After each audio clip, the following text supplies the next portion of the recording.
एक सवाल है, क्या कोई जगह मतलब फिजिकली हमारे दिमाग के काम करने का तरीका बदल सकती है? हम्म मेरा मतलब है, क्या किसी खास जगह की जमीन या हवा में कोई ऐसी एनर्जी हो सकती है जो हमारे सोचने, महसूस करने की क्षमता पर सीधा असर डाले? ये बहुत ही दिलचस्प सवाल है। हाँ। और क्या हमारे पूर्वज मतलब बिना किसी मॉडर्न साइंस के इस विज्ञान को हमसे बेहतर समझते थे? हाँ। बिल्कुल। हाँ, आज हम एक ऐसी ही पहेली को सुलझाने की कोशिश करेंगे। अच्छा। और इसके लिए हम चलेंगे उत्तराखंड की पहाड़ियों में बसे एक छोटे से मंदिर कसार देवी की गहराई में। कसार देवी। हाँ, हमारे पास जो जानकारी है वो सिर्फ इस मंदिर के इतिहास के बारे में नहीं है, बल्कि वो उन दावों की भी पड़ताल करती है जो इसे दुनिया के सबसे शक्तिशाली आध्यात्मिक केंद्रों में से एक बनाते हैं। और सुना इसके पीछे कुछ वैज्ञानिक तर्क भी हैं। बिल्कुल, और वो भी नासा से जुड़े हुए कुछ चौंकाने वाले तर्क। अच्छा, तो हमारा मिशन साफ है, इस पहेली के हर टुकड़े को जोड़कर देखना है। ये समझना है कि क्यों, मतलब स्वामी विवेकानंद से लेकर 1960 के दशक के हिप्पी तक और आज के दौर के लोग भी सब इस एक जगह की तरफ खींचे चले आते हैं। सही बात है। तो चलिए शुरू करते हैं। सबसे पहले ये जगह आखिर है कहाँ और इसका इतिहास क्या है? देखिए, कसार देवी मंदिर उत्तराखंड के अल्मोड़ा शहर से करीब 8 किलोमीटर दूर है। ओके। लगभग 7000 फीट की ऊंचाई पर। पहली नजर में तो ये एक शांत, बहुत ही साधारण पहाड़ी मंदिर लगता है। इसका इतिहास बहुत पुराना है। माना जाता है कि ये दूसरी शताब्दी के आसपास बना था और ये मंदिर देवी दुर्गा के कात्यायनी रूप को समर्पित है, जिन्हें यहाँ कसार देवी कहते हैं। ठीक है, तो मतलब ये एक प्राचीन शक्तिपीठ है, लेकिन भारत में तो ऐसे हजारों मंदिर हैं। कसार देवी में ऐसा क्या खास हुआ कि ये ग्लोबल मैप पर आ गया? हाँ, यही सबसे जरूरी सवाल है। इसकी ग्लोबल पहचान की नींव आप कह सकते हैं 1890 में रखी गई। 1890 में? जी, जब स्वामी विवेकानंद यहाँ आए थे, उन्होंने यहाँ एक गुफा में कई दिनों तक ध्यान किया था। ओह, विवेकानंद का भी कनेक्शन है यहाँ से? बहुत गहरा कनेक्शन। और ये सिर्फ एक यात्रा नहीं थी। सोचिए, विवेकानंद अद्वैत वेदांत के सबसे बड़े प्रचारक थे। सही। जिसका मूल सिद्धांत है अहं को मिटाकर ब्रह्मांडीय चेतना से एक हो जाना। तो कसार देवी जैसी जगह, जहाँ की ऊर्जा आपके समय और स्थान के बोध को ही धुंधला कर देती है, वो उनके दर्शन के लिए एक जीती जागती प्रयोगशाला थी। वाह, एक जीती जागती प्रयोगशाला, ये बहुत दिलचस्प कनेक्शन है। हाँ, मतलब ये जगह उनके सिद्धांतों के लिए एक परफेक्ट टेस्टिंग ग्राउंड जैसी थी। बिल्कुल। और इसके बाद 1960 और 70 के दशक में तो यहाँ एक बिल्कुल ही अलग तरह की क्रांति हुई। Hippie movement. एग्जैक्टली। वो काउंटर कल्चर का दौर था। पश्चिम में बहुत से युवा पारंपरिक समाज और भौतिकवाद से तंग आकर शांति की तलाश में निकल पड़े थे। आत्मज्ञान की खोज में। हाँ, और उनके लिए भारत एक आध्यात्मिक खजाना था और कसार देवी उस खजाने का एक Nagina.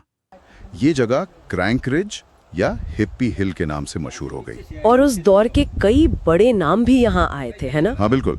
Elon Ginsberg, Bob Dylan, Timothy Leary जैसे कई बड़े लेखक, कवि और विचारक यहाँ आए। और वो सिर्फ घूमने नहीं आए थे। अच्छा। वे उस ऊर्जा को महसूस करने आए थे जिसके बारे में उन्होंने सुना था। उन्होंने यहाँ महीनों बिताए, लिखा, ध्यान किया और इस जगह को पश्चिम में मशहूर कर दिया। तो उन्होंने कसार देवी को एक तरह से पूरब और पश्चिम की आध्यात्मिकता का संगम बना दिया। सही कहा। तो एक तरफ योगी और संत, दूसरी तरफ पश्चिमी विचारक और हिप्पी। ये सब लोग यहाँ आकर असल में महसूस क्या करते हैं?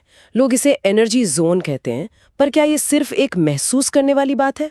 देखिए, दुनिया में कई खूबसूरत शांत जगह हैं। वही तो। कसार देवी में ऐसा क्या अलग है कि इसे एक खास वैज्ञानिक टैग दिया जा रहा है? ये बहुत जरूरी सवाल है। क्योंकि ये सिर्फ अच्छा महसूस करने से कहीं ज्यादा है।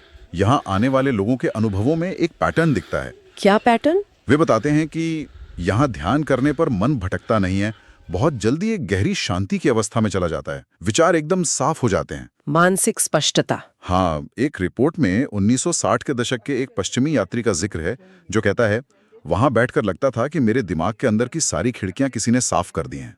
वाह। यही मानसिक स्पष्टता ही है जो लोगों को बार बार वहां खींच लाती है। ये जो गहरी शांति का अनुभव लोग बताते हैं, बिल्कुल, वो तो अद्भुत है। लेकिन मेरे मन में सवाल ये है कि क्या ये सिर्फ एक मनोवैज्ञानिक प्रभाव है, मतलब सुंदर पहाड़ियों और विश्वास का नतीजा, या इसके पीछे कोई भौतिक, कोई वैज्ञानिक वजह भी है? क्योंकि इन लेखों में एक बहुत ही चौंकाने वाला दावा किया गया है। और यहीं पर यह कहानी एक साधारण मंदिर की कहानी से बढ़ के साइंस और मिस्ट्री का संगम बन जाती है। बताइए। दावा यह है कि कसार देवी मंदिर वैन एलन बेल्ट के ठीक नीचे स्थित है।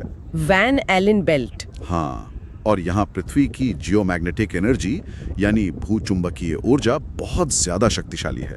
एक मिनट, वैन एलन बेल्ट, ये नाम सुनने में बहुत भारी भरकम लगता है। हाँ, है भी। क्या हम इसे आसान भाषा में समझ सकते हैं? ये क्या है और इसका एक मंदिर से क्या लेना देना? जरूर। इसे ऐसे समझिए कि हमारी पृथ्वी एक बहुत बड़ा चुंबक है। ठीक है। इस चुंबक के चारों ओर एक अदृश्य डोनट के आकार का सुरक्षा कवच है। इस कवच में सूरज से आने वाले खतरनाक चार्ज्ड पार्टिकल्स मतलब आवेशित कण फंसे रहते हैं। ओके। यही वैन एलन बेल्ट्स हैं। ये बेल्ट्स एक तरह से हमारी धरती की रेडिएशन शील्ड हैं। तो ये तो हमें बचाती हैं? बिल्कुल। ज्यादातर जगहों पर ये बेल्ट्स हमसे हजारों किलोमीटर ऊपर होती हैं, लेकिन कसार देवी जैसी कुछ जगहों पर पृथ्वी का चुंबकीय क्षेत्र थोड़ा कमजोर या कह सकते हैं पिचका हुआ है। क्या हुआ? इसका क्या मतलब हुआ? इसका मतलब है कि इन खास जगहों पर यह शक्तिशाली ऊर्जा जमीन के बहुत ज्यादा करीब महसूस होती है। अच्छा। और ये कोई आध्यात्मिक कल्पना नहीं है। नासा के वैज्ञानिकों ने भी इस बात की पुष्टि की है कि इस क्षेत्र में जियोमैग्नेटिक फील्ड में गैप है। ओह। इसी वजह से यहाँ का चुंबकीय प्रभाव इतना शक्तिशाली और केंद्रित है। ओके, तो यहाँ पे एक तरह का जियोमैग्नेटिक हॉटस्पॉट है, पर इसका हमारे दिमाग या ध्यान पर क्या असर पड़ता है? यहीं पर विज्ञान और अनुभव मिलते हैं। हमारे दिमाग में हर वक्त बिजली की छोटी छोटी लहरें दौड़ती हैं। Brain waves. हाँ, ब्रेन वेव्स। जब हम तनाव में होते हैं या काम कर रहे होते हैं तो ये बहुत तेज और बेतरतीब होती हैं। इसे बीटा स्टेट कहते हैं। ठीक है। लेकिन जब हम गहरे ध्यान में या नींद में होते हैं तो ये धीमी और लयबद्ध हो जाती हैं, जिसे अल्फा या थीटा स्टेट कहते हैं। तो आप कह रही हैं कि कसार देवी का चुंबकीय क्षेत्र हमारे ब्रेन वेव्स को बीटा से अल्फा में जाने में मदद करता है। एग्जैक्टली। माना जाता है कि यहाँ का शक्तिशाली और स्थिर चुंबकीय क्षेत्र दिमाग को बाहरी शोर और अंदर की बेचैनी से हटाकर इस शांत लयबद्ध अल्फा स्टेट में जाने में स्वाभाविक रूप से मदद करता है। वाव। और यही वजह है कि लोगों को यहाँ असाधारण शांति और गहरी एकाग्रता महसूस होती है।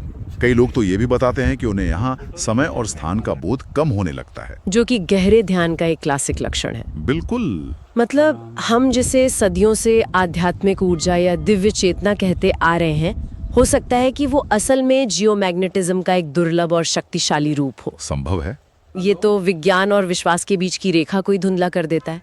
क्या दुनिया में ऐसी और भी जगह हैं? हाँ, और यही बात इस रहस्य को और भी गहरा कर देती है। बताइए। माना जाता है कि दुनिया में 2 और प्रसिद्ध स्थान हैं जो इसी तरह की जियोमैग्नेटिक विसंगति वाली रेखा पर स्थित हैं। कौन से? पेरू का माचू पिच्चू और इंग्लैंड का स्टोनहेंज।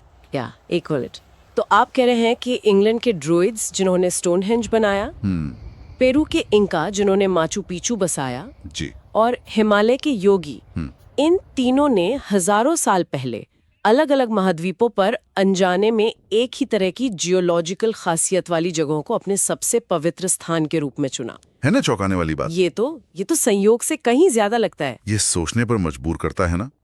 क्या प्राचीन सभ्यताओं के पास बिना किसी सैटेलाइट या मैग्नेटोमीटर के पृथ्वी के इन हॉटस्पॉट्स को पहचानने का कोई तरीका था? क्या ये सिर्फ एक इत्तेफाक है या किसी ऐसे भूले हुए ज्ञान की ओर इशारा करता है जिसके अनुसार हमारे पूर्वज जानते थे कि कहां बसना है और कहां पूजा करनी है?